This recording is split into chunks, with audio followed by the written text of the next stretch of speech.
This topic may seem a bit late to most, as the community sentiment around stat checks seemed to be that they were pretty much all reworked out of the game, but the stat check issue is still not only very prevalent, but is something that is actively plaguing and ruining the game today.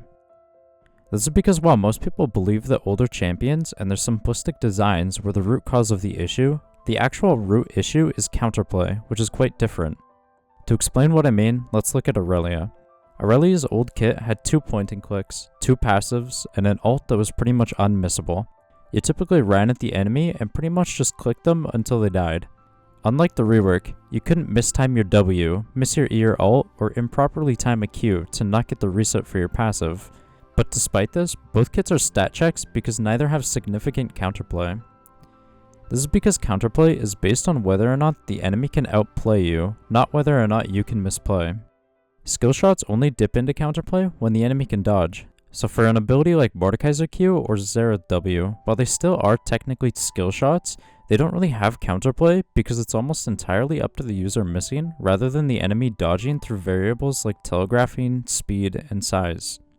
And the same goes for easy abilities like pointing clicks, because it's not about their ability to miss, it's about the enemy being able to outplay them, which can take the form in many nuanced ways.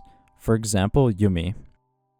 Her main problem is a lack of counterplay, where she can remain untargetable for 100% of the time. So, something like making it so that CC temporarily stuns her as well as her anchor without kicking her off, or giving her only temporary untargetability before making it so that she begins taking a portion of the damage, means that a good Yumi can hop off quickly to dodge the CC or refresh the untargetability on W, which then gives the opportunity to outplay her and catch her, all while not harshly affecting the baseline of player, the intention of the kit, or what makes Yumi fun.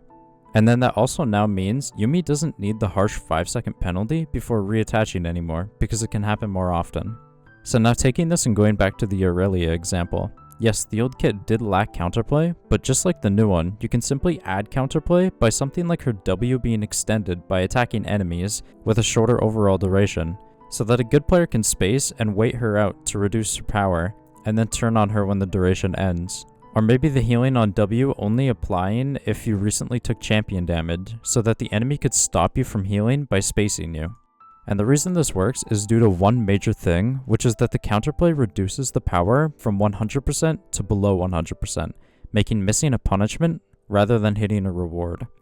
This is due to the low skill nature of the game in regards to not only champion design and their simplicity, but also how items and runes make up over half of a champion's power and are almost all passives, as well as the snowball nature of the game where leads are a significant feature. For example, Mundo, and how his Q has a health cost, and hitting simply just gives back the health, rather than healing him.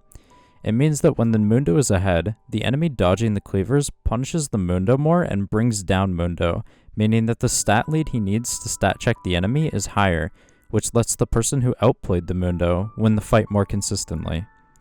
This is where the new Aurelia fails, because while yes, her W can be timed well to reduce damage, its base effectiveness can never really go below 100%. It's up to the user messing up the ability, not the enemy outplaying it. Same with her E, and how in lane, you can Q onto minions and send it forward to the enemy, but if they dodge, you can just Q or walk away to wait out the cooldown. It doesn't really give the enemy opportunity to engage her unless she messes up, and even then, the Aurelia doesn't even really need to hit the E for most of her power and can still easily win fights without it.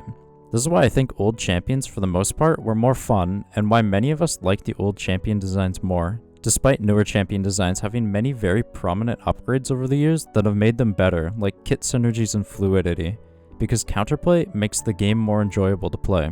And not only just this, but counterplay notably adds skill expression to both the player and the enemy, which means older champion designs with their simplicity and predictability meant that you needed to know how to stop people from outplaying you, as well as needing to know the counterplay of your opponent to outplay them. This means that for the most part, you couldn't just pick a champion like Riven and get the diamond purely off of your own mechanics, because it opened the general skill of the game much more.